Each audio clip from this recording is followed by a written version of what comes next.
ٹھیک ہے، یہ بہت سے لفظ جو ہے نہ اللہ نے کہے ہیں نہ اس کے رسول نے، یہ بعد میں علماء نے اپنی مرضی سے بنا لی ہے، اور اس میں بھی اختلاف ہے، کوئی اسی کو مقدہ کہتا ہے، کوئی غیر مقدہ کہتا ہے۔ یہ باتیں آپ اپنے ذہن سے کھرچ لیں، صرف دو باتیں ذہن میں رکھیں کہ ایک ہے فرض،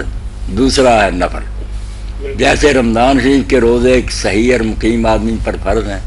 باقی سال میں اللہ کے رسول علیہ السلام نے بہت رکھے ہیں، شوق دلایا ہے، مگر وہ نفل روزے ہیں، حالانکہ ان میں سے بھی کئی مقدہ ہیں ان کی اصطلاح کے مطابق۔ جیسے آپ نے